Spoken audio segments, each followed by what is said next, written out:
Hello everyone, welcome to my another video.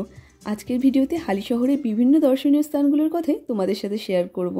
এখানে কিভাবে আসবে, কোথায় কোথায় ঘুরতে পারো, সব কিছুরই একটা ব্রিফ আইডিয়া একটা ভিডিওর মধ্যে দিয়ে আমি দেওয়ার চেষ্টা করব। আমাদের বাড়ির থেকে হালি শহর আসতে ট্রেনে ওই 1 ঘন্টা মতো সময় লাগে।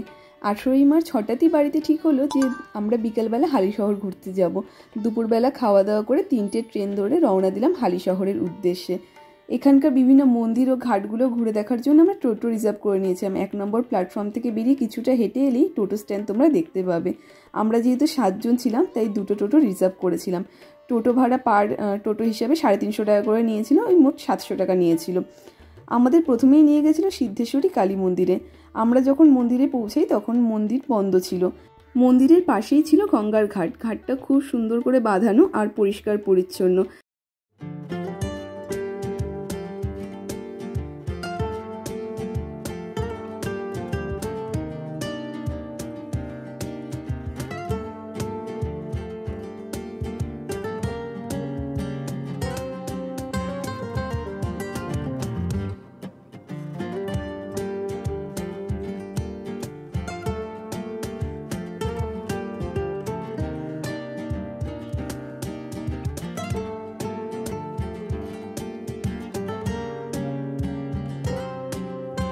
আমরা যখন ওখানে পৌঁছাই তখন 4টে প্রায় বেজে গেছিলো, কিন্তু রোদের তাপটা বেশ তখনও ভালোই ছিল, তাই বেশিক্ষণ আর ঘাটের কাছে থাকতে পারিনি, আবার মন্দিরে এসেই বসলাম। আমরা যখন ডিসাইড করি যেহেতু মন্দির ওপেন হয়নি আমরা এবার চলেই যাব, তখনই খবর পেলাম যে মন্দিরের গেট খোলা হয়েছে। তারপর আমরা খুব সুন্দরভাবে মায়ের দর্শন করতে পেরেছি। আমার তো ঘাটের কাজটা এত ভালো লেগেছিল যে ওখান থেকে বেরিয়ে যাওয়ার সময় আমি আবার ওখানে গিয়ে বেশ অনেকগুলো ছবি তুলেছিলাম। বেশ সবাই মিলে ওখানে অনেকক্ষণ ছবি তোলার পর না রোদের তাপে একটু শরীরটা খারাপ লাগছিল, এক্সস্টেড লাগছিল, তাই কিছুক্ষণ টোটোতে বসেছিলাম। তারপর সবাই যখন আবার টোটোতে উঠলাম তারপর নেক্সট আমাদের নিয়ে গেল পুষণ আশ্রমে। এটা সিদ্ধেশ্বরী মন্দিরের একদম কাছে। আমরা যেহেতু হালি শহরে খুব বেশি কিছু চিনি না তাই টোটোওয়ালার ওপরেই নির্ভরশীল ছিলাম। আর এই আশ্রমটা খুব সুন্দর, একটু কটেজ ভাইবস আছে আর আমার তো বেশ ভালো লেগেছে। এখানকার আশ্রমের বাগান থেকে গঙ্গার ভিউটা অসাধারণ লাগছিল। এই বাগানটা এত সুন্দর ওয়েল মেনটেন্ড যে তোমাদের এখানে বসে থাকতে খুবই ভালো লাগবে। আর এখানে একজন দেখছিলাম বাগানের পরিচর্যা করছিল, তার ব্যবহারও খুব ভালো ছিল।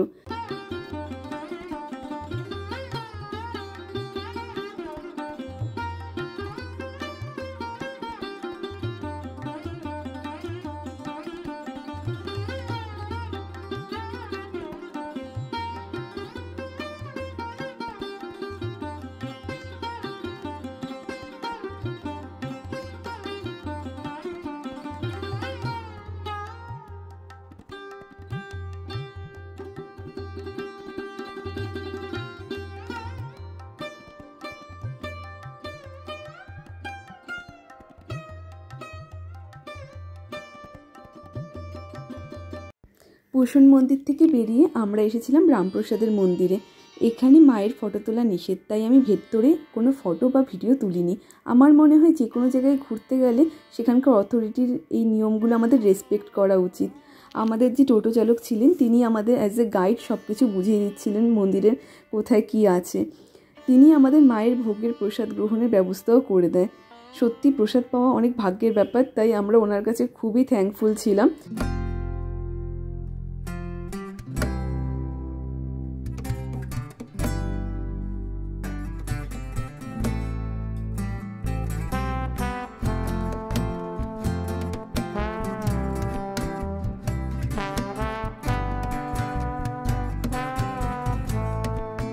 মন্দিরের পাশেই একটা পুকুর আছে, ওখানে কচ্ছপ আর মাছ দেখা যাচ্ছিল, তো সবাই আমরা সেগুলোই দেখছিলাম। তারপর হঠাৎ করে একদল হনুমান চলে আসে, আর হনুমান আসার সাথে সাথে কুকুরগুলোও চলে আসে, তো ওদের মধ্যে ঝামেলা লেগে যাওয়ায় আমি ওখান থেকে সরে গেছিলাম।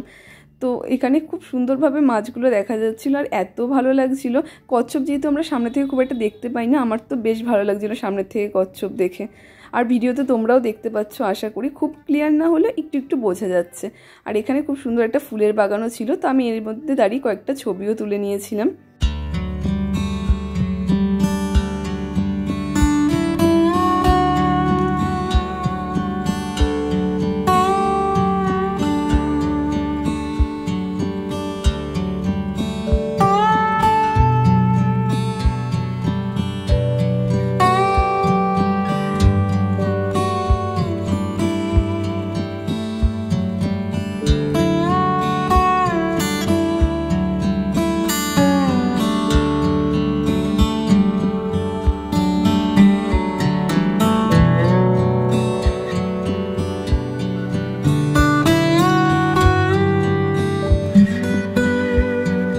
রামপ্রসাদের মন্দির থেকে বেরিয়ে আমরা গিয়েছিলাম রামপ্রসাদের স্নানের ঘাটে।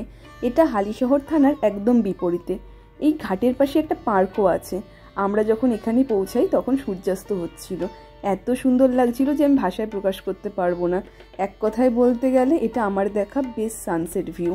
আর এই গোল্ডেন লাইটে ভীষণ সুন্দর ছবি আসছিল, কোনো ফিল্টারের দরকার নেই, কিছু না, এত ভালো ছবি আসছিল। যদিও আশপাশটা খুব একটা পরিষ্কার পরিচ্ছন্ন ছিল না, আর একটু যদি ওই জায়গাটাকে মেনটেন করে রাখা যেত, একটু পরিষ্কার রাখা যেত, আরও বেশি ভালো লাগতো দেখতে।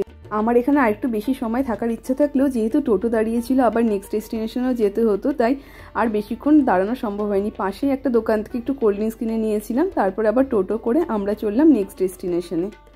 ওখান থেকে বেরিয়ে আমরা এসেছিলাম আসাম বঙ্গীয় সারস্বত মঠে। এই মঠটা বেশ অনেকটা বড় জায়গা জুড়ে তৈরি করা হয়েছিল এই আশ্রমটা। এখানে ঢোকার সময় গেটের বাপাশে একটা কাউন্টার আছে ছোট্ট মতো, সেখানে জুতোটা জমা করে রেখে তারপরে মন্দিরে যেতে হয়। এখানে বিনামূল্যে দুস্থদের চিকিৎসাও করা হয়। এই মঠের ভেতরে ভীষণ বড় একটা প্রার্থনা গৃহ রয়েছে। এখানকার পুরো পরিবেশটাই ভীষণ পিসফুল ছিল, আমার খুব ভালো লাগছিল। আর এখানে যখন এলাম তখন মোটামুটি সূর্যাস্ত প্রায় হয়েই গেছে, তো একটু অন্ধকারও হয়ে গেছিলো, তো এতটাও বেশি গরম লাগছিল। এর আগে যে জায়গাগুলোতে গেছিলাম সবকটাই বেশ ভালোই গরম লাগছিল, যেহেতু তখনও রোদটা ছিল। আর এখানে কিন্তু যে দুস্থদের চিকিৎসা করা হয় সেটা পোস্টারও রয়েছে, তোমরা এখানে এলে সমস্ত ডিটেলসই তোমরা এখানে পেয়ে যাবে। এটা ছিল আমাদের লাস্টের আগের ডেস্টিনেশন। তো এবার বলি এই হালিশহরে তোমরা আসবে কিভাবে। যারা শিয়ালদা মেন শাখায় যাতায়াত করো তাদের জন্য তো হালিশহর খুবই পরিচিত একটা নাম। তবুও যারা একেবারেই কখনো এই লাইনে আসোনি কিন্তু ভাবছো হালিশহর আসবে, তারা শিয়ালদা স্টেশন থেকে যে কোনো শিয়ালদা কৃষ্ণনগর বা শান্তিপুর বা গেদে, কল্যাণী সীমান্ত যে কোনো একটা ট্রেন ধরে চলে আসতে পারো হালিশহরে। হালিশহরের পরের স্টেশন কাঁচরাপাড়া, আর আগের স্টেশন নৈহাটি। আর এখানে এসে স্টেশনের বাইরে থেকে তোমরা টোটো রিজার্ভ করে নিতে পারো। আর যদি কেউ গাড়িতে আসো তো বাই রোড তো আসতেই পারো, সেক্ষেত্রে তোমরা একটু গুগল ম্যাপের সাহায্য নিয়ে নিও। প্রত্যেকটা মন্দিরের নাম গুগলে টাইপ করে নিও, তো তোমরা ইজিলি ডিরেকশন পেয়ে যাবে।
আসাম বঙ্গীয় সারস্বত মঠ থেকে বেরিয়ে আমরা এসেছিলাম নেক্সট চৈতন্য ডোবায়। এটাই ছিল হালিশহরে আজকে আমাদের লাস্ট ডেস্টিনেশন। আমরা যখন ওখানে যাই ওখানে কীর্তনের আয়োজন হচ্ছিল। এখানে বেশিক্ষণ আমরা সময় থাকিনি, যেহেতু আমাদের ট্রেনের টাইমও হয়ে গেছিলো। তারপর এখান থেকে আমরা চলে গেছিলাম ডিরেক্ট হালিশহর স্টেশনে। হালিশহর স্টেশন থেকে আবার ট্রেন ধরে আমাদের যেহেতু কিছু কাজ ছিল তাই কাঁচরাপাড়া গেছিলাম। কাঁচরাপাড়ার থেকে আবার আমরা বাড়ি ব্যাক করেছি। আর যদি বলতে ওভারঅল এক্সপিরিয়েন্সের কথা, হালিশহর আমাদের বেশ ভালো লেগেছে।